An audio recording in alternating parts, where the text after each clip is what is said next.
Lo primero, bienvenidas a todas al tercer día de las jornadas activistas. Y bueno, como sabéis, hoy empezamos con el espacio que hemos titulado el Sistema Nacional de Salud tras la pandemia, financiación y profesión médica. Y con nosotras hoy tenemos a José Manuel Freire Campo, que es profesor emérito de la Escuela Nacional de Sanidad, y a Juan José Rodríguez Sendín, que actualmente es presidente de la Asociación del Acceso Justo al Medicamento y también es expresidente de la Organización Médica Colegial.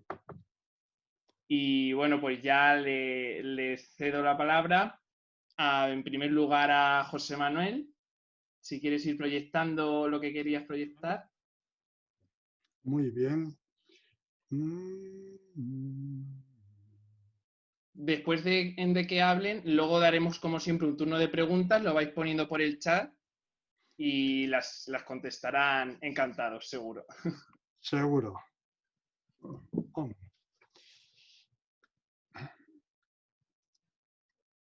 Muy bien. Buenas tardes a todos. En primer lugar, gracias por esta ocasión de compartir ideas con vosotros y con mi buen amigo Juan José Sendín, que es un referente de la buena medicina española. El tema que se ha elegido es un tema como muy amplio, muy complejo también, y yo he optado por hablar de futuro partiendo del presente y sobre todo compartiendo con vosotros mi experiencia en la Comisión de la Reconstrucción del Sistema de Reconstrucción Económica y Social tras la pandemia del Congreso de los Diputados. Como sabéis, tras una serie de acuerdos, se constituyó una comisión. La comisión se dividió en varios grupos. Uno de los grupos iba de salud y salud pública. El sistema, como ha trabajado la comisión, pues es que se han llamado a participar en la comisión varias personas, algunas extraordinariamente, potentes, todas muy buenas, pero algunas extraordinariamente potentes. Al final de que esas personas, expertos, nos han comentado cómo ven ellos la situación, cómo ven el futuro, cómo ven el sistema. El Congreso optó por un procedimiento por el cual los grupos parlamentarios presentaban sus propuestas y aquella que tuviera más votos se convertía en la propuesta para que los demás enmendaran. Yo tuve el privilegio de estar de asesor técnico y por lo tanto conozco muy bien el texto y las interioridades de lo que se acordó. Y esto es lo que comparto con vosotros muy a grandes rasgos, centrándome en aquello que creo que es más relevante o que os puede interesar más. Básicamente lo hago en 3 puntos. Una pequeña introducción de fortalezas y debilidades del sistema en la pandemia, qué es lo que se trabajó en el Congreso. Y básicamente, las fortalezas del sistema, la primera importante es que España tiene un sistema que es posiblemente la mejor institución colectiva que tenemos los españoles. Esto es muy importante, el hecho de que exista y el hecho de que cubra toda la población. Luego, ¿qué tenemos de bueno? Pues tenemos un personal absolutamente excelente. Vosotros sois parte de esa generación futura y en gran medida se debe al MIR, del que luego también hablaremos. El sistema ha reaccionado rápido en todo el país. Hospitales con 40 y tantas especialidades súper sofisticados en días se convirtieron en hospitales monográficos. Traumatólogos que hacía años que no hacían urgencias, trabajaron en urgencias. Oftalmólogos trabajaron en UCI. Y esto es importante. Y luego también la otra cosa es la gran reconversión de primaria, que de pronto tuvo que trabajar a distancia. y esto me temo que es algo que a vosotros os tocará porque es algo que va a quedar aquí. Y por supuesto, la gente de salud pública, uno de los temas más olvidados del país, ha trabajado correctamente. Y no hay que olvidar, porque es el caso, que los proveedores de productos respondieron y también la privada, en algunos sitios más que en otros, estuvieron dispuestos a hacer cosas. Pero no todo es positivo. Estábamos muy ajustados de personal y de medios y de respiradores y de todo. Faltaron equipos, porque no tenemos logística en el sistema. Pues es una idea en Madrid, que es lo que ahora más conozco, antes conocía el País Vasco, pero hoy es Madrid. Cada hospital compra por su cuenta y tiene sus almacenes. Os aseguro que ningún sistema bueno del mundo que conozca, y conozco alguno, hace esto. Tampoco lo hace el Corte Inglés. Se mostró también la debilidad del servicio de salud pública. Las residencias de mayores, que os cuente, la debilidad de una atención primaria que en algunos lugares como Madrid no dudaron en desmontarla para llevarlo a un sitio que ya, a IFEMA. Luego a lo mejor salen los comentarios. Y por supuesto se mostró la debilidad de un sistema, de un país que es un país compuesto, pero que tiene costuras como muy poco cosidas. Y en la cual el Ministerio tenía también una debilidad absolutamente impropia de un país que precisamente por estar transferido necesita un ministerio más fuerte. Y esto así a modo de diagnóstico y de comentario. Como habréis oído, mucha gente dice tenemos el mejor sistema del mundo. La pregunta es si es un buen sistema o no es un buen sistema, y hay argumentos para todo. Hay argumentos para decir tenemos un buen sistema, pero, o decir no tenemos un buen sistema, pero. Y bueno, cómo respondamos a esto, qué hagamos, esta es una ocasión muy única. Y en ese sentido, el Congreso hizo un buen trabajo. El problema principal que tenemos es un problema de gobernanza. La palabra gobernanza es muy nueva en la cultura política española, pero tiene que ver con todas esas cosas que veis en pantalla y como leéis mucho más rápido lo que yo hablo, ahí está. Desigualdad entre comunidades autónomas, desarticulación del sistema, dificultad en la que, lo estáis viendo ahora en Madrid con la pandemia, los gobiernos echan fácilmente la culpa unos a otros. Por otro lado, las autoridades sanitarias mandan mucho menos de lo que os imagináis. Están muy subordinadas a los consejeros de sanidad y que no, sino que se lo digan aquí a los de Madrid, porque alguien debe saber que el bloqueo para contratar personal en Madrid está en el consejero de Hacienda. Y estas debilidades pues, ya se han mostrado en la cultura que tenemos, en la política de la sanidad, en las crisis anteriores que ha habido. Y paso con cierta rapidez porque quiero que haya tiempo para el doctor Sendín y sobre todo para hablar vosotros. Esta es la página web de la Comisión de Sanidad, la tenéis ahí en pantalla. Está todavía abierta y todo lo podéis encontrar aquí, el dictamen, etc. La Comisión de Sanidad trabajó en estos 10 puntos. Yo voy a repasarlos uno a uno. O sea, no voy a hacer nada original, sencillamente me centraré en aquellas cosas que creo que os puedan resultar más interesantes. Y paso a ello sin más. Sobre gobernanza. En esta diapo marco las cosas generales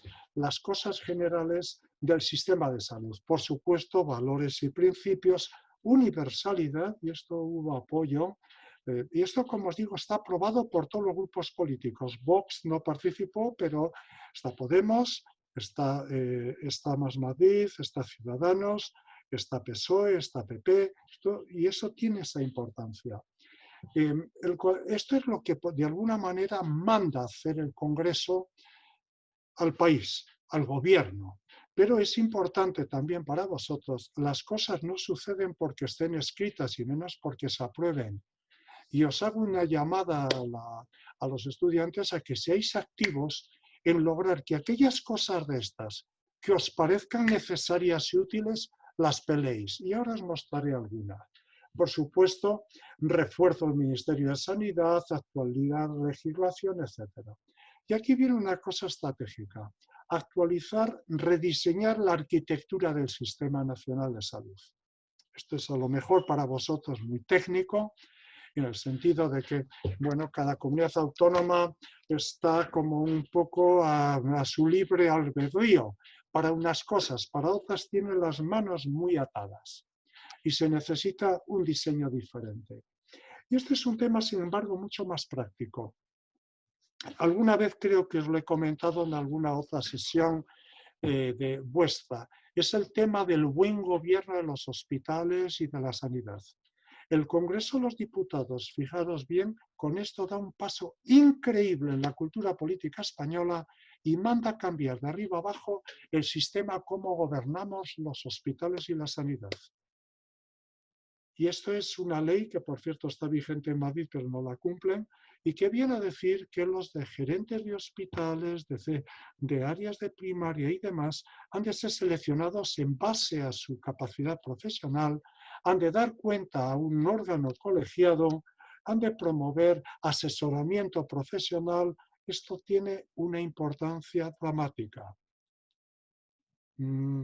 Otra cosa es cómo simplemente, si los políticos lo que van a hacer o no, porque esto nos hace a la sanidad española similar a cómo se gestiona la sanidad en Reino Unido, en los países nórdicos. Me refiero a la sanidad de financiación y gestión pública. Volveré sobre ello, pero anotadlo. Y llegamos al capítulo que más os puede interesar, que es recursos humanos. El Sistema Nacional de Salud Español tiene una política de recursos humanos absolutamente impresentable. Dejadme que os lo diga así. Os doy datos de Madrid. El 50% del personal sanitario está en temporalidad. El 88% de los médicos y el 70% de las enfermeras, menores de 40 años de un hospital cogido al azar, La Paz, son temporales. No os deseo a vosotros ni a los resis que paséis por esto. Esto hay que cambiarlo. Y fijaros lo que dice el Congreso. Pero esto no va a suceder ni va a cambiar a menos que gente como vosotros, como los MIR, como los colegios, como los sindicatos lo peleen. Y dice, priorizar con carácter urgente medidas para acabar drásticamente con la precariedad laboral y la temporalidad estructural. No solo con medidas puntuales y coyunturales, no se trata de poner el contador a cero, sino con una regulación que establezca mecanismos permanentes de cobertura de puestos, evitando tener que recurrir a contratación temporal para cubrir vacantes estructurales. Actualizar con carácter urgente el sistema de selección de profesionales médicos, profesionales sanitarios, en particular especialidades médicas, habilitando un sistema abierto y permanente que combine prueba nacional periódica, en inglés BOAR, con una selección local por concurso de adaptación a perfil y puesto, posibilitando que la mayoría de las vacantes se puedan reponer antes de producirse. En un médico de familia, por ejemplo, que sepa de antemano, con un mes de antelación a dónde va a ir, pueda coincidir un mes con el médico que se jubila y le pueda incluso visitar juntos a algunos pacientes encamados. En resumen, es un grito, pero además, fijaros que la contundencia del texto, por eso lo leo. Con ello se reduciría mucha complejidad y conflictos, evitando enormes daños personales, familiares e institucionales asociados a la temporalidad, así como sistema de dilatados y conflictivos concursos de oposición masivos y de periodicidad errática, por eso algunos llevan 20 años de interinos. En definitiva, este es posiblemente el punto crucial de la política de personal. Lo dejo ahí. Si no vale la pena que por supuesto, luego está todo lo demás podéis leer más rápido que yo, fórmulas contractuales orientadas a hacer ejercicio atractivo. El ejercicio, por ejemplo, en pueblos son locales considerados males, instrumento con modelos de retributivos distintos, eliminar la tasa de reposición. Tasa de reposición era un sistema por el cual la gente se jubilaba y no podían ser cambiados. Impulsar políticas de planificación, y aquí viene una cosa que os afecta. Planificar, os afecta ahora y os afecta. Planificar la formación de pregrado, posgrado y continuada de forma integrada, que se puedan atender necesidades cuantitativas y cualitativas, evitando desajustes y cuellos de botella.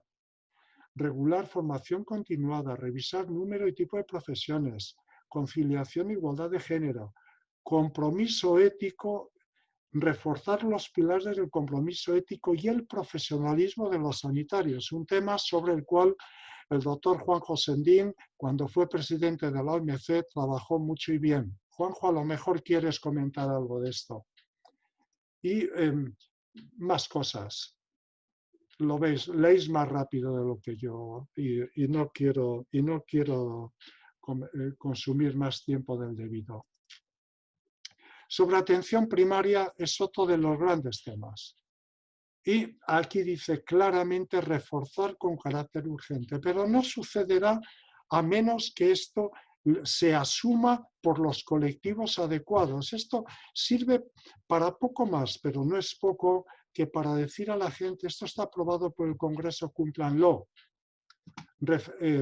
Implica que el Ministerio tendría que tener prioridad a esta materia, constituir una oficina en el Ministerio para seguir la reforma, tener indicadores comunes, incrementar recursos, un plan estratégico en cada comunidad autónoma, reforzar enfermería, incorporar trabajo social, en fin, todas las cosas, resolutividad. Esto último lo han quitado. Perdonad, esto es un texto, lo tengo que borrar de aquí, pero estaba en el borrador. Lo quitaron en una de las enmiendas. Veníamos a decir aquí, o venía a decir, insistir en que hubiera, en las ciudades sabéis que se trabaja en atención primaria a turnos. Un turno es de 8 a 3 y otro de 2 a 9. Imaginaros, pues, gente, médicas de familia, que hoy son la mayoría, y que tienen niños pequeños y que les dicen que todos los días, de lunes a viernes, de 2 a 9, van a tener que estar pasando consulta. Pues posiblemente cambien de especialidad. Una de las opciones para ello es que haya más locales de consulta y por lo tanto se pueda organizar flexiblemente la consulta. Más medidas sobre atención primaria, de nuevo la precariedad laboral, servicios de impulso a ciertos servicios que están muy abandonados, atender a centros sociosanitarios, los señores que se quieren jubilar que quieren pasar sus últimos días en una residencia, sencillamente cambian de domicilio, no pierden derechos ciudadanos. ¿Verdad, José Manuel? Ya llevamos 17 minutillos, por si lo quieres tener en cuenta, como has dicho que te Claro que lo quiero tener en cuenta. En salud pública, fijaros que los padres de la patria tienen que aprobar una cosa tan lamentable como decir que cumplamos las leyes que existen. Y hay una cosa que quiero resaltar aquí porque tiene que ver con la situación, por supuesto, planes de emergencia, etcétera. A ver si está aquí. Esto, ¿lo veis? Muy de actualidad si estáis al tanto algunas de las cosas que han sucedido en Madrid, como la división de la Directora General de Salud Pública. Un médico de salud pública no es un médico de pacientes individuales, es un médico de colectivo.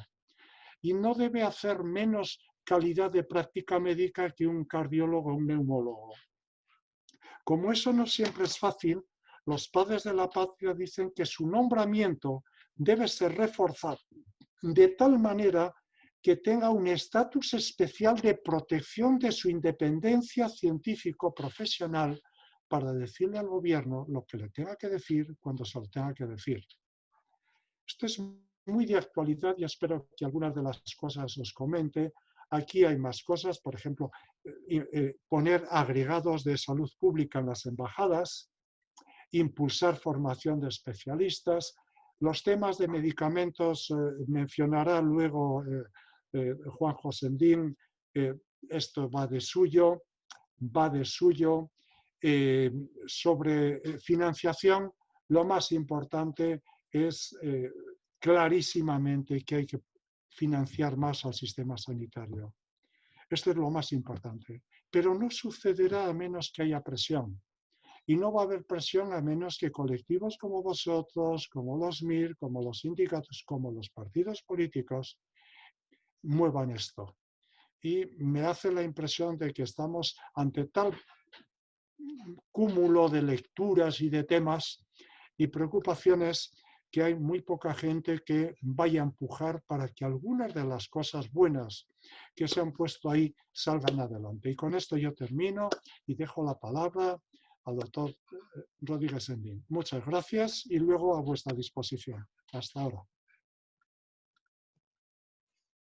Perfecto, muchas gracias. Si quieres ir compartiendo tú, Juan José. Como al final abriremos el turno de preguntas, si queréis ir dejando las preguntas en el chat para que no se os olviden, como lo que comentarán es ligeramente diferente, las podéis ir dejando en el chat y luego las vamos leyendo, ¿vale? Y si preferís esperaros al final y luego pedir los turnos, pues también, como prefiráis. Así que nada, ahora dejo a Juan José Rodríguez Sendín.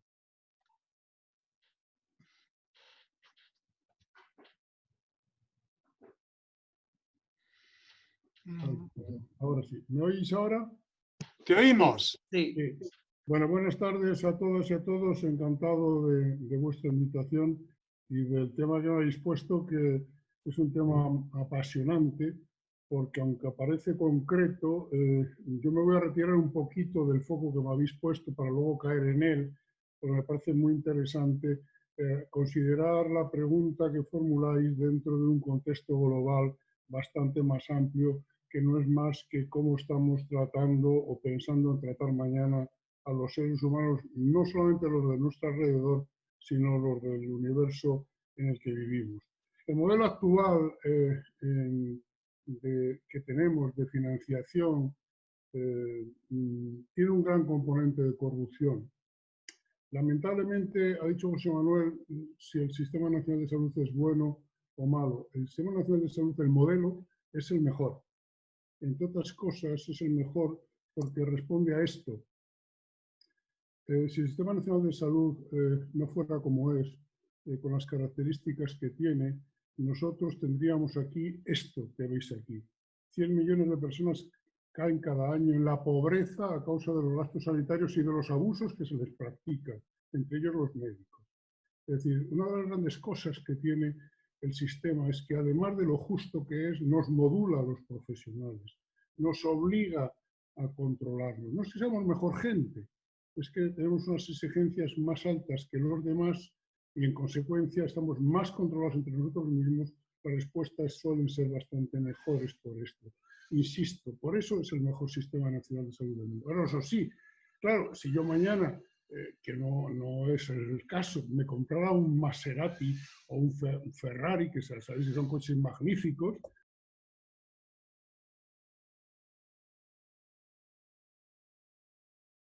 No se te escucha de repente, te has silenciado. ahora sí. Ahora sí. Yo tengo un Maserati y un Ferrari, pero me faltan las ruedas porque me las han quitado, o no tengo dinero para gasolina. Es como si no tuviera el mejor coche del mundo. Esto es lo que ocurre con el sistema nacional. No confundamos modelo con las condiciones de gestión y las condiciones de financiación. Mirad, más cosas por las cuales tenemos que valorar lo que tenemos. 25.000 personas mueren cada año en la Unión Europea por falta de antibióticos eficaces.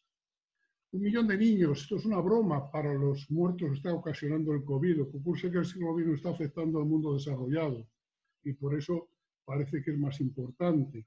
1 millón de niños mueren al año en el mundo por falta, por neumonía y por sepsis que no es adecuadamente tratada. Y luego, para entrar otra vez un poco en en harina, es que el 85%, fijaros, de los nuevos medicamentos no aportan nada nuevo o son innecesarios, son una broma, pero multiplican por 3 o por 4 el precio de los precedentes. Y esto se permite. Esto forma parte de ese escenario que yo decía, que tenemos una corrupción interna severa, que no es generalizada, que está focalizada, pero es importantísima porque nos va a condicionar el futuro. El 75%, fijaros, de la innovación real, y ahí tenéis las referencias, la presentación, por cierto, pues, luego la puedo pasar, no dice nada. Está nada más y ni nada menos que financiada por el sector público. Sin embargo, los beneficios de esa innovación real de los últimos años, el aprovechamiento sobre todo, es del sector privado. Gran contradicción que forma parte, como digo, de esa corrupción a la que hablaba. Cuando terminó la Segunda Guerra Mundial, fijaros, llegamos a un acuerdo. El dinero estaba igual que ahora, mal repartido, muy mal repartido. Ahora yo creo que está mucho peor, pero bueno, es igual. Entonces llegamos a un acuerdo, para andar con broma. Llegamos a un acuerdo y dijimos, mire, usted tendrá el dinero, pero usted me tiene que garantizar que yo voy a tener sanidad, educación y un cierto nivel de bienestar social, para que no nos volvamos a pelear otro poco. Ese fue el pacto, y efectivamente hemos llegado donde hemos llegado porque ese pacto se ha respetado. Ese pacto en este momento hay gente que lo está cuestionando. Hay gente que cree que los pobres tienen que tener peor atención, peores condiciones de educación y peor asistencia social que los que tienen más dinero. Y esto es lo que nos tenemos que plantear. Para no llegar a esa primera diapositiva que os mostraba, esto no lo tenemos que plantear. Esto algunos creen que debe ser así. Y creen que debe ser así porque ponen precios a los medicamentos que son absolutamente inaceptables. Ponen precios a los medicamentos que son absolutamente inaceptables, que son un verdadero abuso, que son un verdadero robo. Y hay que utilizar esta palabra, porque lo demás son, bueno, pues son como bromas. Son un verdadero robo porque cuando yo pierdo la salud estoy dispuesto a pagarlo todo por mí, lo mío, o por lo de mi familia, a darlo todo, con el fin de recuperar. Por eso, cuando se abusa tanto del precio de los nuevos medicamentos o de las nuevas situaciones que vamos a necesitar después o en plena pandemia de COVID, esto es así. Hay gente que está empeñada en que haya una diferencia clara y que estos sistemas atiendan de la manera proporcional a cómo tienes la cartera. Bien, que sepamos todos que se habla mucho de qué es lo que genera el gasto sanitario. El gasto sanitario sobre todo lo generan dos cosas. Se habla mucho de qué es la demografía, que son que vienen los extranjeros, los inmigrantes y que la cobertura universal. No, esto también no es así. Esto genera, igual que la cartera, según la vamos incrementando, de servicios un 25%. Lo que realmente es el propulsor real del crecimiento del gasto sanitario es el insumo farmacéutico. Son los gastos en farmacia y lo vamos a ver con detalle. También la innovación tecnológica, pero menos. Si no quiero, no compro el próximo escáner. Si no lo quiero, no lo financio. Pero no puedo dejar comprar el último medicamento porque ya se encargará la industria de ponerlo en el marketing, en el comercio, en la imagen pública, para que lo demanden las asociaciones correspondientes, hagan o no hagan el efecto que se prevé o se espera de ellos. Fijaros esta broma. Los componentes del gasto sanitario en el año 2009 estábamos aproximadamente en un 52% el gasto en fármacos. Y fijaros lo que ha pasado y lo que estábamos en personal y en aparatología. Fijaros lo que ha pasado. Ha disminuido, ha aumentado el gasto en fármaco nada menos que 3,4 puntos. 3,4 puntos desde el 9 al 15, lo que ha aumentado ahora, todavía ha aumentado más ahora, son 6 años, fueron nada menos que unos 3.000 millones de euros. 3.000 millones de euros, más o menos, milloncejo arriba, milloncejos abajo, 3.000 millones de euros suponen nada menos y nada más en esos 6 años que 50.000 puestos de médicos a tiempo completo. Bueno, no sé si 50.000 o 45.857, pero en estas cifras nos movemos. Por eso es tan importante que los futuros médicos y los médicos entendamos lo que supone este desbarajuste del crecimiento desmesurado del gasto en medicamentos y sin justificación que tenemos hasta ahora. Fijaros que además la investigación los gastos de investigación, cuando se dice, bueno, es que cuestan tanto porque la investigación cuesta mucho, no, esto también es una broma. La investigación es 16%, los beneficios y la propaganda y la compra de voluntades, que se llama marketing, que no sé por qué se llama marketing cuando hay palabras en castellano mucho más explícitas, más concretas, que nos entenderíamos mejor, son compra de voluntades y propaganda, es un 63%. Entre investigación y fabricación, fijaros las cantidades, y todo eso lo paga el medicamento. O sea, la zona de la tarta azul es marketing y beneficios, sobre todo corporativos y de los grandes inversores, es lo que se paga el medicamento, desde luego no la inversión, el 16%, que como veré luego en España todavía es mucho más, es inferior todavía, ¿no? De forma que en un futuro sostener la financiación de los sistemas sanitarios, ahora veremos qué tenemos que hacer nosotros en eso, es nada más y nada menos depende, por supuesto, del crecimiento de la economía, por supuesto. Esto no lo vamos a entender nosotros de ello, pero por supuesto hay dos elementos claves críticos para el sostenimiento de la financiación de los gastos del Sistema Nacional de Salud, y son el modelo de gestión del medicamento y el control de la prescripción. Absolutamente críticos ambos. Y esto es debido a dos grandes grupos de agentes. Uno son los agentes que son los que tienen competencias en lo que llamamos sostenibilidad externa, es decir, lo que vienen a los recursos, ¿quién decide sobre los recursos que vienen al Sistema Nacional de Salud? Me refiero a los gobiernos. Esto tiene una responsabilidad. Y luego la sostenibilidad interna, que es lo que hacemos los profesionales. Si yo me comporto mal y no diferencio entre lo que es un medicamento que no vale para nada, aunque vale 4 veces más, y simplemente lo que hago es gastar recursos a lo loco, o sea, eso estoy poniendo en duda la sostenibilidad interna. Ambos agentes tenemos responsabilidades compartidas muy importantes, absolutamente importantes, trascendentes para esto, ¿no? Fijaros, ahí hay un concepto que os quería decir. Por cierto, ¿cuánto tiempo me queda? Que me he despistado, no sé cómo voy. Dani, ¿cuánto me queda? Vamos bien, ¿no? Si quieres otros 5 minutillos. No, sí, claro que sí. Claro que lo necesito. Una de las claves por las cuales existe este desajuste entre el gasto farmacéutico y los precios es precisamente la protección que tiene el medicamento con las patentes. La protección que tiene con las patentes y la exclusividad de los datos permiten establecer sobreprecios que actúan verdaderamente como un verdadero chantaje contra el beneficio de la salud. Es decir, si usted quiere salud, yo automáticamente decido qué precio le pongo al medicamento. Y esto se decide porque tienen capacidad para hacerlo y además tienen tanto poder, porque tienen una concentración extraordinaria de poder, que los gobiernos es muy difícil que les pongan trabas, que les pongan veto. Pero es que hay que hacerlo porque no hay otra.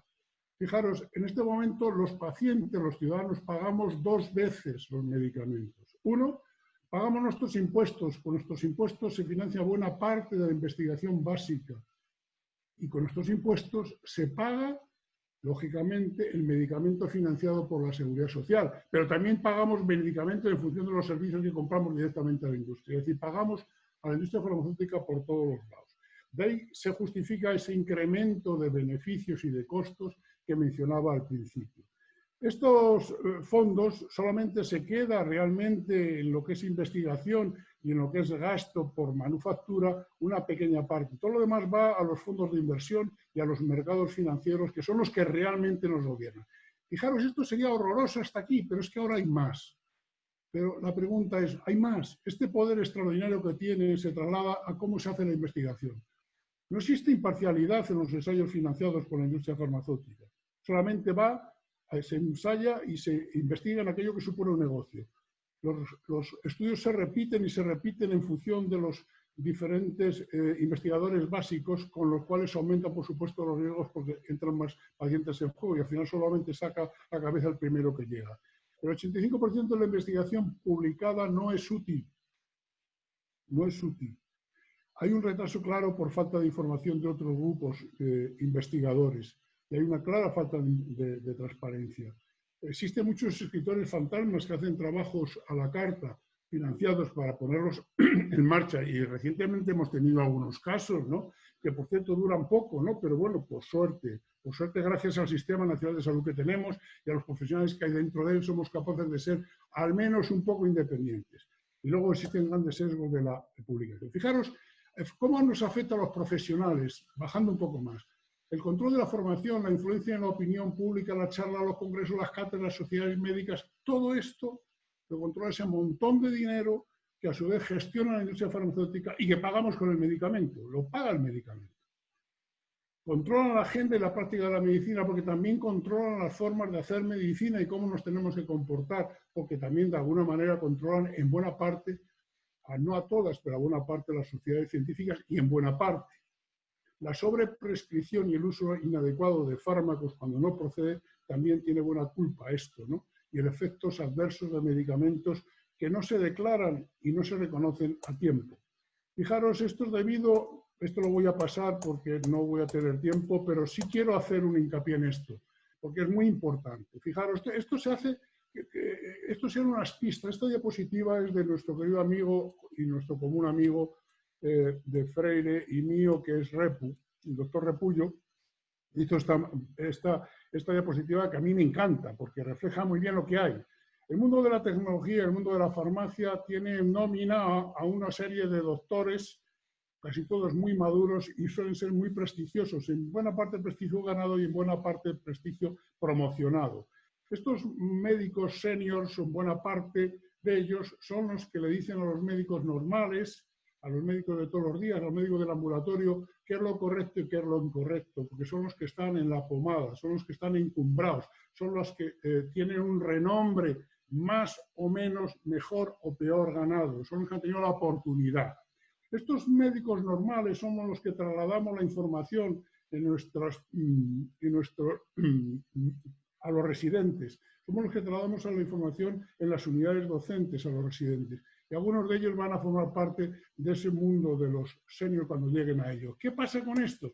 Pues pasa con esto que ese mundo es el que está animado con investigación y ensayos clínicos, está animado con conferencias, se les paga la conferencia, se financian las conferencias, hay una financiación de congresos y cursos, las asesorías, puestos en comité, es decir, son los que imponen los mejores currículos, las mayores rentas, los puestos de jefaturas, etcétera, etcétera, etcétera. Es decir, de alguna manera este sistema corrupto son los que determinan, en la mayor parte de los casos, la carrera profesional de los profesionales del Sistema Nacional de Salud. Esto es terrible. Esto se ha querido romper, precisamente, no lo ha mencionado Freire, pero ya lo digo, se ha querido romper en el informe este que ha aprobado el Parlamento, pero sin embargo cometen un error. Si yo no doy alternativas de financiación a aquello que están financiando la industria con el dinero público que va cargado al coste del medicamento, va a ser difícil, si no hay alternativa, que podamos romper este círculo vicioso. Por eso todo esto da lugar a que haya un montón de riesgos y amenazas, y no os voy a cansar, pero el Código de Ontología, y aprovecho para deciros a los que me estáis escuchando y a las que me estáis escuchando, que también presido la Comisión Central de Ontología de la Organización Médica Colegial, se me ha olvidado dar y decirlo, hay 21 artículos del Código, 21, que afectan directamente a esto que os he comentado, visto por la derecha, por la izquierda, por arriba y por abajo. No lo voy a relatar porque no tendría tiempo. 21 artículos, ahí está la relación de todos ellos, que como digo, os la voy a dejar. En consecuencia, la respuesta es muy sencilla. Tenemos enfermedades que se inventa la gente, por lo cual estamos malitos antes de tiempo y nos sentimos enfermos sin estarlo. Se manipulan los ensayos clínicos. Los ensayos clínicos se hacen aberraciones en los países pobres y nos callamos los de los países ricos. Hay cosas que se hacen en los países pobres que no las podremos hacer en los países ricos, sin embargo las justificamos. La ciencia está al servicio del interés comercial y de las grandes multinacionales, de los grandes fondos de inversiones, lamentablemente. Uno se pregunta, ¿pero para quién trabajamos los médicos? Porque es que todos estos fondos de inversiones no harían nada, no harían ningún producto, ni explotarían ningún producto como lo hacen si no colaboraran con ellos los médicos. Y yo me pregunto, ¿pero yo trabajo para esta gente? Es decir, ¿para quién trabajan los médicos? Los precios abusivos de nuevas moléculas, la independencia de la agencia de las agencias del medicamento, incluida la nuestra. ¿Cómo se puede tener agencias del medicamento que son financiadas, lógicamente, por aquellos a los que tienen que vigilar? Bueno, pues esto está así. Por eso insisto en que esto tiene que dársele una vuelta profunda, porque si no las cosas no van bien. Y hay un extendido conflicto de intereses que no basta con decir no tengo conflictos de intereses. Hay conflictos de intereses en los del ámbito privado y intereses particulares también en los del ámbito público. Estos comportamientos siempre quedarán excluidos de una actividad profesional digna y de ese compromiso profesional al que apelaba antes Freire, que me parece que es absolutamente fundamental. La situación es crítica, la respuesta es eso que se ve ahí. Medicalización y medicamentalización excesiva, tensión derivada del actual sistema de precios que es insufrible, y hemos tenido varias pruebas, precios excesivos y abuso de posición dominante y, por supuesto, limitaciones del acceso justo al medicamento con carácter universal. Y ya no me extiendo más. Si queréis, después podemos hablar de cuáles son las alternativas que nosotros presentamos, que es lo que tenía a continuación, pero ya no me quiero extender más. Están aquí las diapositivas para explicaros cuáles son nuestras alternativas a la situación y muchísimas gracias. Gracias a ti. Ahora, si queréis, podéis ir poniendo por el chat si tenéis alguna pregunta y ellos nos van contestando. Como siempre, si queréis poner PTP, pido turno de palabra en el chat y os damos el turno. Se me ha olvidado decir que estoy encantadísimo de compartir mesa y mantel con vosotros, pero sobre todo con mi querido amigo José Manuel Freire, que ya claro que es mucho mayor que yo, que se ha querido escaquear, pero que quede claro que es mayor que yo, y por eso hablo al primero, por ser mayor. Que te quiero mucho, José Manuel, que eres un fenómeno.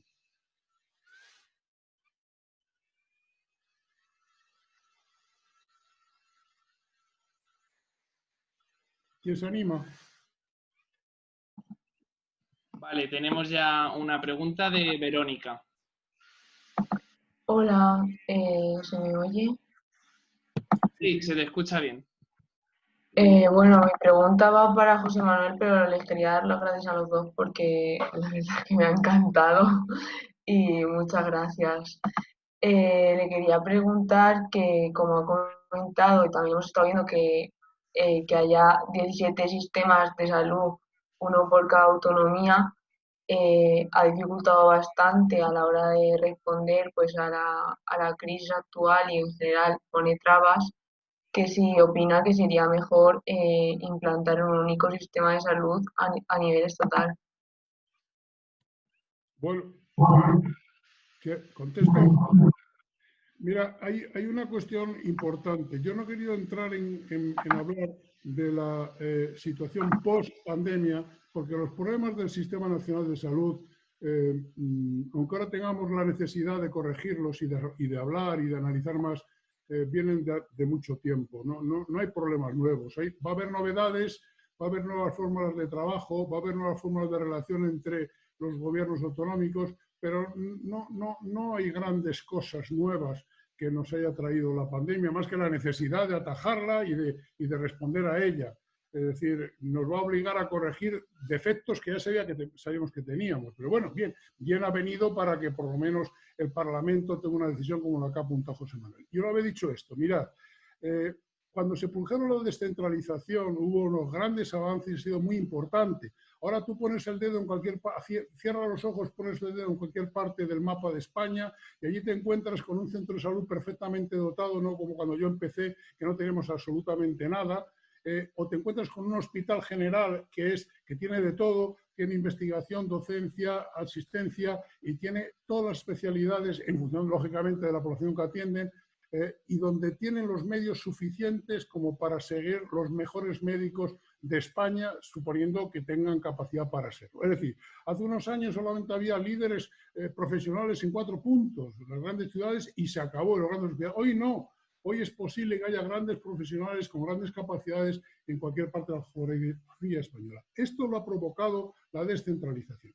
¿Pero esto es suficiente? No. Esto ha sido capaz también, a la vez, de no se ha corregido las desviaciones que ha producido esa locura de la descentralización cuando no se gobierna coordinadamente.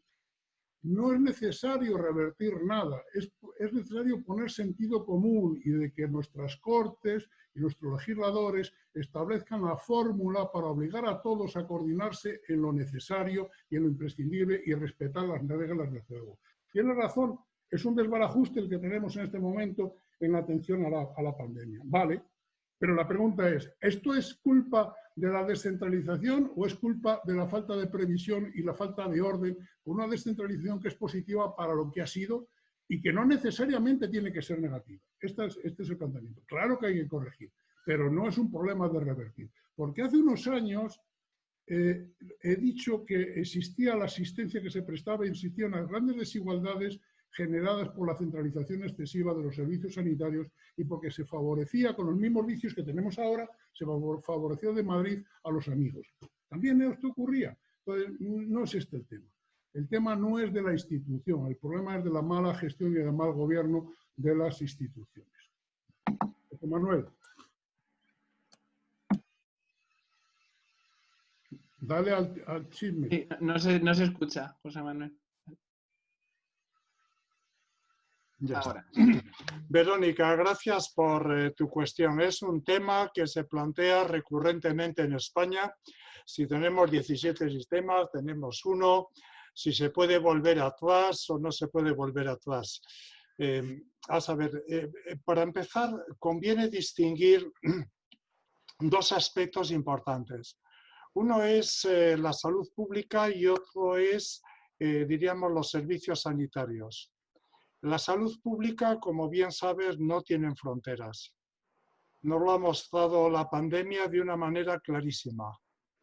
Y aquí sí que tenemos un problema como país. Y aquí no estaría mal volver atrás el reloj.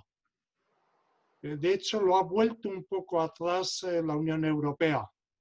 Los padres de la patria, cuando hicieron la Constitución y crearon las autonomías, la primera competencia que transfirieron fue salud pública. Y, claro, los vectores de las enfermedades no saben dónde termina Navarra y dónde empieza el País Vasco ni Aragón. Ni para la rabia, ni un mercado que es el mismo mercado, la carne, las frutas, las verduras se mueven de un lado a otro y ahí ha habido un problema. Y algunos países como Canadá, en una epidemia del SARS, creo que fue, crearon una especie de Centro Nacional de Control de Enfermedades.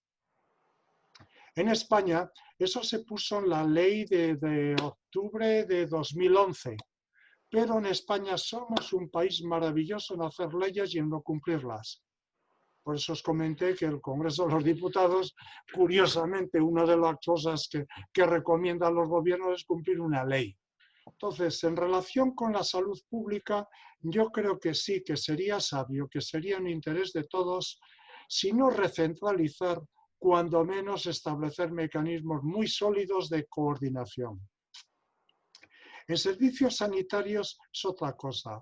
Realmente yo creo que no se puede decir que tengamos 17 sistemas distintos. Tenemos 17 formas de gobernarlo, pero con muchas similitudes. Realmente, si haces abstracción de Cataluña, que viene con una historia peculiar, más por esa historia que por otra cosa, realmente el sistema es bastante parecido en toda España, bastante parecido.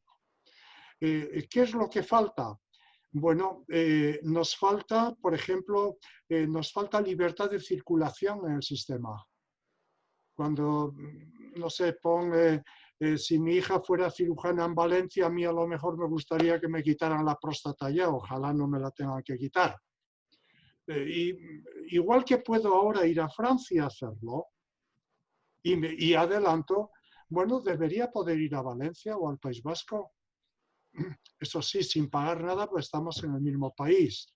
Algo de esto se ha puesto también en lo de la Comisión del Congreso. Igualmente, debiera de haber un sistema de información único, porque somos un país único. Y hay aquí una tensión continua entre los que tenemos una visión de país único, cuya bandera fundamental de solidaridad es la sanidad, y los que piensan en su terruño.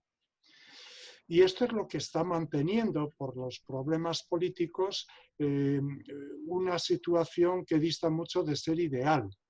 Pero al mismo tiempo tiene ventajas si se supieran explotar, porque las comunidades autónomas permiten tomar iniciativas y permiten hacer cosas. Yo mismo fui consejero de Sanidad del País Vasco. Está mal que lo cuente aquí a vosotros, pero, por ejemplo, antes de que nosotros gobernáramos el País Vasco, la Seguridad Social tenía únicamente una cartilla familiar. La tarjeta sanitaria individual que tenéis en el bolsillo fue una idea de mi gobierno. Igual poner por detrás la pegatina para elegir médico y enfermera de familia. También fue una idea de mi gobierno que al médico no se iba como a la carnicería, que al médico se podía pedir cita. Juanjo, que es coetáneo mío, aunque mucho más joven, todo se ha dicho, se recordará perfectamente aquella época. Igualmente, en fin, podía seguir contando otras cosas que hicimos, pero como no quiero, ya me he hecho el marketing adecuado, os lo digo, es decir, se pueden copiar cosas de unas autonomías a otras, y porque se permiten, o sea, podría haber una competencia en hacer cosas, pero para eso tendría que haber, permitidme, en el mercado político, mayor prioridad a la sanidad. Y los ciudadanos tendrían que distinguir que en las elecciones municipales se habla de ciudad, en las elecciones autonómicas se habla de educación, de sanidad y de servicios sociales. Poco más. Y en las del Estado, pues se habla del ejército, de la política exterior, de las pensiones, etc. Como esto no se produce, hay una mezcla y, bueno, tenemos muy baja prioridad para la política sanitaria, pero decididamente todos los países como el nuestro, compuestos o semifederales, cada parte del Estado gestiona la sanidad y eso tiene ventajas y se puede hacer. Nos toca hacerlo bien. No sé si me he explicado, Verónica. Sí, muchas gracias por las respuestas y por estar aquí esta tarde, de verdad. Gracias. Vale, pues muchas gracias por la pregunta y por las respuestas. Tenemos otras tres preguntas. La siguiente sería de Alicia. Hola, buenas tardes. Hola. Bueno, mi pregunta va para los dos. Dado que se ha puesto de manifiesto, sobre todo ahora con la situación que hemos vivido, esa necesidad de conseguir una mejor gestión o al menos una gestión diferente y sobre todo que sea la gente que va a llegar ahora al sistema sanitario quien haga esta gestión, me preguntaba si ven necesario y posible una formación en gestión sanitaria de verdad, en que aprendamos todas estas cosas tanto en la carrera como en la residencia, que al final yo estoy en sexto y nunca he aprendido realmente nada de gestión sanitaria. Yo creo que es absolutamente fundamental que sepamos primero cómo es el Sistema Nacional de Salud. Hace unos años un colega de Bilbao hizo un trabajo en todas las facultades, sobre todo las facultades de medicina, sobre en qué facultades se hablaba y se explicaba qué es esto del Sistema Nacional de Salud, qué es, cómo se financia, cómo se reparten los dineros, de dónde sale el dinero, etcétera, etcétera. Y se encontró con la sorpresa de que solamente había una facultad que no voy a mencionar, donde esto se hacía. Quiere decir que salía con una ignorancia profunda sobre la herramienta que nos va a permitir ser buenos profesionales y nos va a permitir sobre todo ser independientes. ¿Me explico? Porque buena parte del resto de la independencia que se mantiene incluso en el sistema privado depende lógicamente de la influencia extraordinaria de cuál es el comportamiento del público. Yo siempre he preguntado qué sería en España la privada si no se hiciera la pública, pues sería como en Estados Unidos. ¿Me explico? Entonces, esto es muy importante que los médicos, futuros médicos, incluso los médicos actuales que están haciendo la residencia y los que ya han acabado, porque yo, bueno, pues he tenido la oportunidad de comprobar hasta qué punto es ignorante la gente en lo que estamos contando. Bueno, pues es ignorante en lo que yo he contado de cómo funciona el tema del medicamento y dar a problemas extremadamente complejos, dar respuestas simples y estúpidas, como por ejemplo, no, es que los medicamentos son muy caros porque es que es muy cara la investigación. Bueno, ¿cuánto? Dígame cuánto. Oiga, no, es que la formación de los médicos, si no fuera la industria, ¿Cómo que la industria? La formación de los médicos la paga el medicamento. ¿Cómo la paga? Os lo explico. El porcentaje que se va a la promoción y a la promoción y el desarrollo, es decir, al marketing, lo que gastan con nosotros los laboratorios, se lo descuentan íntegro de los resultados finales por los cuales pagan al fisco. Y luego, al final, ¿quién paga? Al final paga exactamente el medicamento, es decir, lo pagamos todos, esa formación de los médicos. Sin embargo, la controlan ellos para hacer, lógicamente, las actividades y los actos que les conviene. Todo esto deberían saberlo los profesionales. O sea, es inaudito que todo esto y todo lo relacionado con el funcionamiento del medicamento sea algo desconocido para la profesión. Sea algo desconocido y se justifique todo con simpleza. No, es que es necesario la patente para que los investigadores investiguen. Pero mire usted, si el investigador prácticamente no se lleva beneficio, los que se llevan los beneficios de todo esto son no las multinacionales, sino los grandes fondos de inversiones que son los dueños mayoritarios de las 10 grandes empresas farmacéuticas. O sea, toda la razón. O sea, te digo con esto, además a mí me enfada especialmente el hecho de que no haya un mínimo de conocimiento. Es más, ese mínimo de conocimiento nos va a permitir también cambiar un poco el chip. Hay que provocar la última descentralización, y es que los profesionales en sus servicios sean capaces de gestionar parte de lo que controlan y de lo que realizan, que no nos lo quieren permitir. Los sindicatos lo impiden, no vamos a entrar por qué, pero los profesionales lo permiten como consecuencia de su profunda ignorancia de esta cuestión. Es muy importante que pudiéramos gestionar aquello sobre lo que decidimos, la cantidad de dinero y de recursos sobre los que decidimos, que pudiéramos gestionarnos y nos pidieran al final las cuentas oportunas o la rendición de cuentas que corresponda para poderlo hacer. Por eso te digo que absolutamente sí es imprescindible que eso se haga. No me quiero extender más para que, bueno, porque estaría toda la tarde hablando de esto. José Manuel. Yo. De todas formas, quiero decir que como vamos un poquillo justos de tiempo, si queréis que las otras muy rápido. Que... No, es porque, claro, hay un espacio ahora después por si quieren decir las otras dos preguntas y si queréis contestáis un poco en resumen. Vale, perfecto por mi parte. Así que perfecto por mi parte.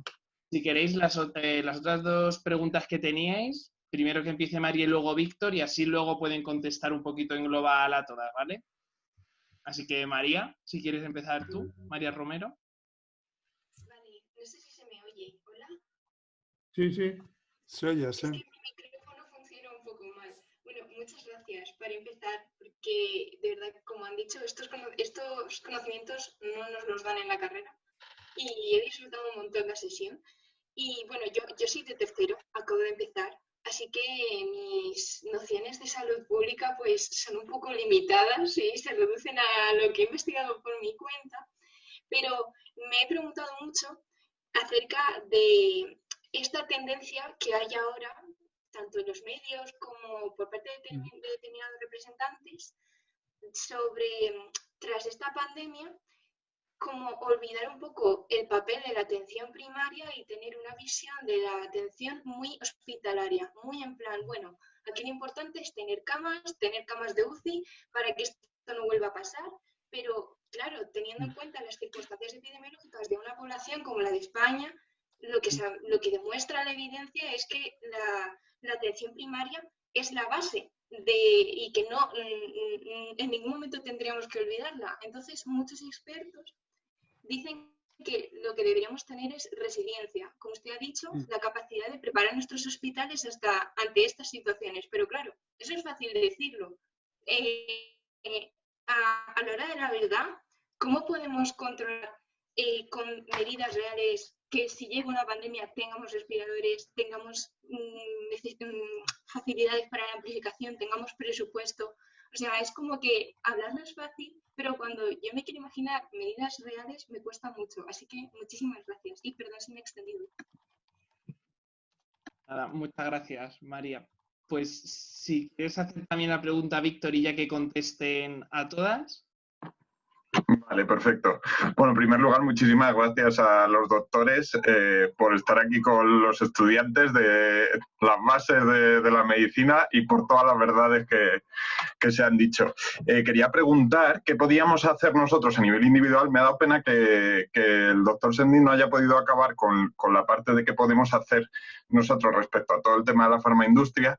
Entonces, mi pregunta va un poco dirigida en ese aspecto. ¿Qué podemos hacer nosotros, primero como estudiantes, pero sobre todo como médicos residentes, cuando lleguemos al MIR, en contra de esto a título individual casi, por más allá de, bueno, sindicarnos, estar en el comité de empresa y dar por saco, ¿qué es lo que podemos nosotros hacer? Porque claro, luego el servicio pues te pide igual que vayas a congresos o te vienen los visitadores médicos. Entonces, ¿cómo son las actitudes así a nivel individual que recomendaríais que tuviéramos?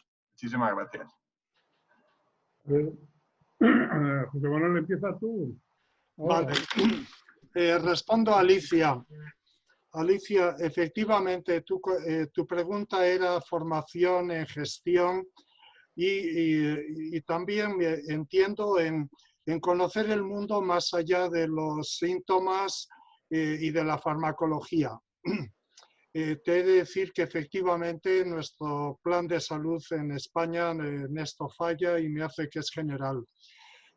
Conozco de manera muy directa cómo se hace en otros lugares y te puedo decir que en concreto en Inglaterra, donde ha estudiado alguien de mi familia muy próximo, primer día de clase se explica el Servicio Nacional de Salud. Y de entrada, vamos, los apuntes que tiene esta persona a la que me refiero, de, por ejemplo, economía de la salud, son excelentes, dado por una de las autoridades en su campo en el Reino Unido. Y eso forma parte del training, de la formación de la gente. Igualmente, y esto le interesará mucho a Juanjo, parte de esta formación tiene que ver también con temas de ética profesional. Y con esto respondo también parcialmente a lo que ha planteado Víctor. En este país, en concreto en Reino Unido, para la residencia, uno de los componentes del examen tiene que ver con cuestiones éticas y de praxis profesional, que incluye este tipo de cosas. Incluye preguntas o cómo reaccionarías si te encuentras, estás de guardia, tu adjunto está borracho, en fin, cosas situacionales, pero también este tipo de cosas de si alguien te ofrece ir a un congreso, este tipo de temas. O sea, forma parte de una praxis y por lo demás lo que hay que hacer en primer lugar uno es ser decente personalmente y luego ciertamente organizarse. Organizarse en todo lo que cabe organizarse.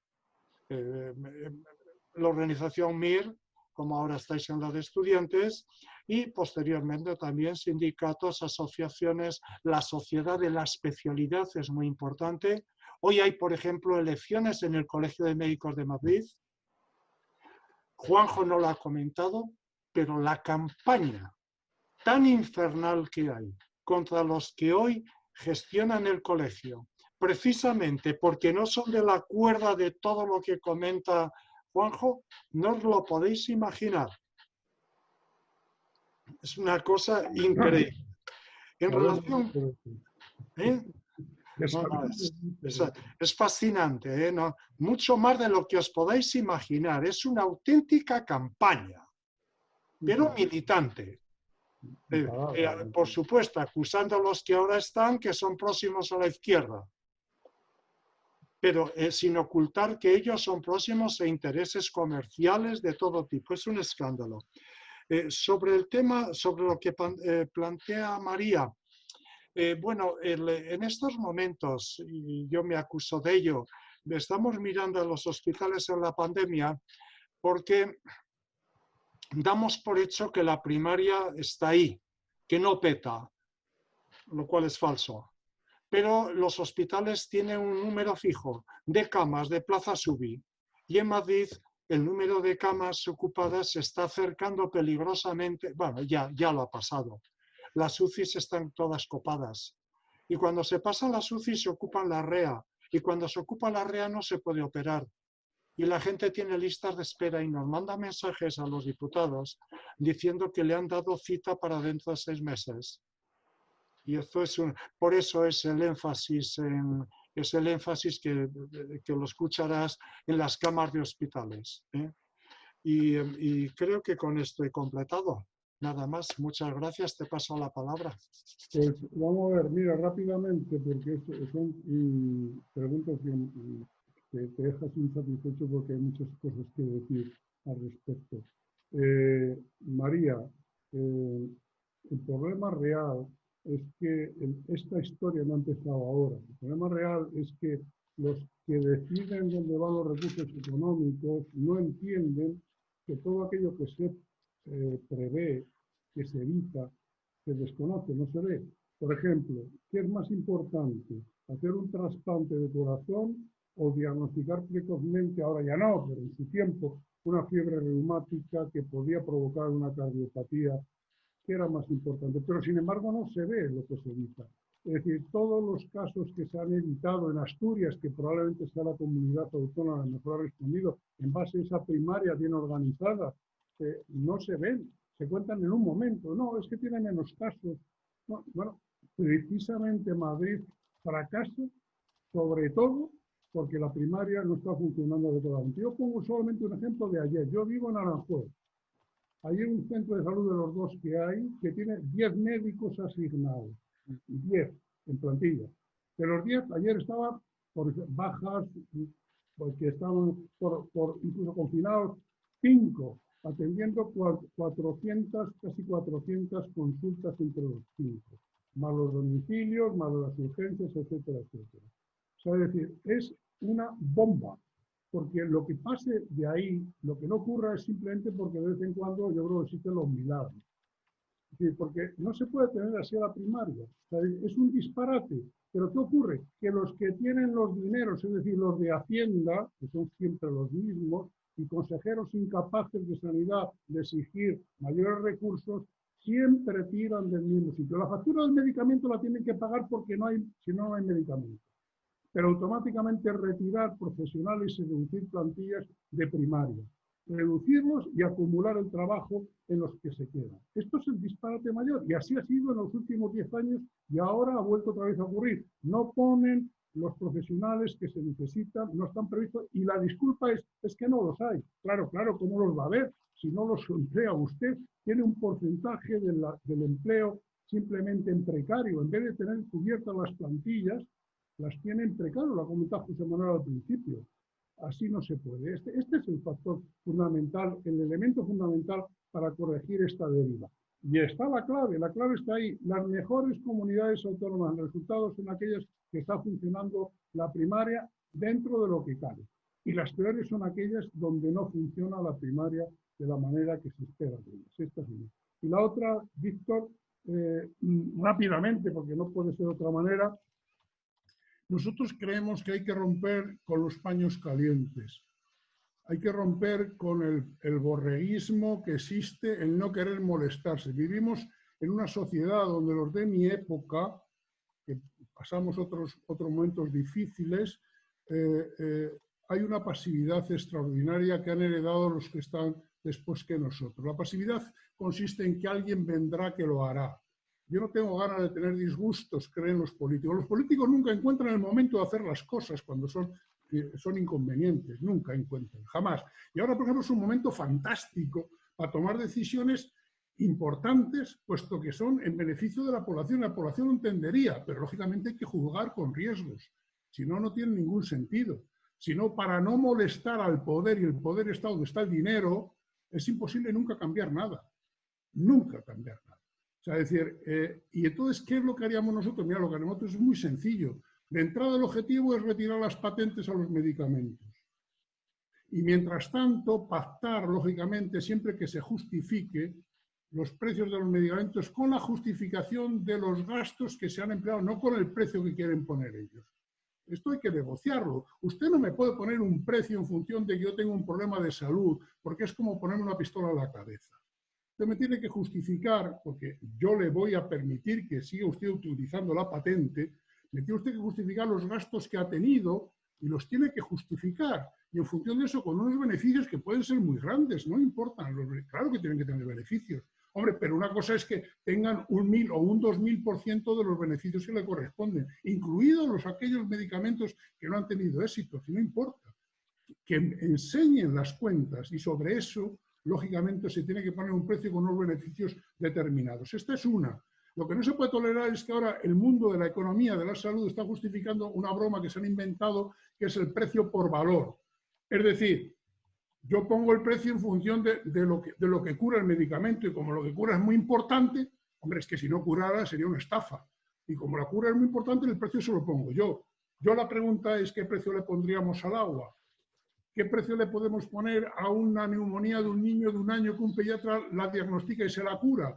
Le pondríamos millones en función del valor que tiene una vida que llega hasta los 85 años. Esto es un disparate de una categoría extraordinaria. Sin embargo, los economistas, los de los cuentas, los de la lógica de la economía aplicada, la mayor parte de ellos justifican el precio por valor. No, hombre, no. El precio en función de coste más el beneficio pactado, porque somos una estructura regulada. Y si no, bueno, pues viva Cartagena. Pondremos también libremente los precios de los médicos. Oiga, para evitarle que usted se muera, yo le pongo el precio que quiera. O me da todo lo que tiene o se acabó. Y esto ya ha pasado. Con el tema de la hepatitis C, quizá algunos estaríais todavía, no habéis entrado a la universidad. El que tenía dinero, bueno, antes de que entrara el medicamento y se financiara, vendió lo que tuviera y se lo pagó hasta que lógicamente se financió. Así estuvimos 2 años, que me corrija José Manuel, así estuvimos 2 años, donde un medicamento que curaba no se podía pagar porque era una barbaridad. Bien. Todo tiene solución. Uno de ellos es terminar con la patente. Y otro importantísimo es que el dinero que paga el medicamento para formar a los médicos y para investigar sea canalizado por órganos rectores, lógicamente relacionados con quién lo pone el dinero. Y el dinero lo pone el sistema público y lo pone el medicamento. Lógicamente son los gobiernos los que deberían de financiar, buscar fórmulas de financiación transparentes para financiar tanto la investigación como la formación. Y esto es posible, porque la gente dice, ¿de dónde va a salir el dinero? ¿De dónde sale ahora? Si ahora sale el dinero ahora se va y lo gestiona la industria en función de lo que le interese. Luego se lo descuenta a final de año de sus beneficios. Esto es el cuento. Este es el cuento. Claro que hay soluciones. ¿Saben lo que falta? Decisión política y más vergüenza en defensa de lo público. Esto es lo que falta, desde mi punto de vista. Vale, pues con esto ya vamos a dar por terminado el espacio. Muchísimas gracias a los dos por venir y al resto de asistentes, por supuesto. La verdad es que yo creo que nos podríamos tirar hablando de este tema toda la tarde y creo que el enfoque ha sido óptimo para lo que buscábamos con estas jornadas activistas. Las ganas de cambiar las cosas. Así que, pues nada, muchas gracias a todas y esperamos veros en próximos eventos. Y me dejas que diga una cosa, porque sí, claro. Pues se despide al último, como es el mayor, y ya se ha hecho su autopropaganda. Yo quería deciros, porque si no lo sabéis, si no lo cuento no lo vais a saber. Yo he estado desde hace 15 años, desde que se fundó el CEN, y fui el que establecí, el que conseguí, bueno, cuando yo era presidente de la OMC, establecí que la sede del CEN está en la sede de la Organización Médica Colegial en Madrid, aparte de las relaciones que tenemos y de que participan también por esa decisión del Foro de la Profesión Médica. Es más, llevan la secretaría, creo que la presidencia y la secretaría del CEN llevan o llevaban al menos en mi época la secretaría. O sea que siempre hemos tenido una relación estrecha y se ha establecido una cultura en los colegios de abrir las puertas a los estudiantes que comenzó en esa época que os mencionaba, de la cual yo me siento muy orgulloso. Lo tenía que decir, porque claro, si no os lo cuento, pues no lo sabéis, ¿no? Evidentemente. José Manuel, te toca.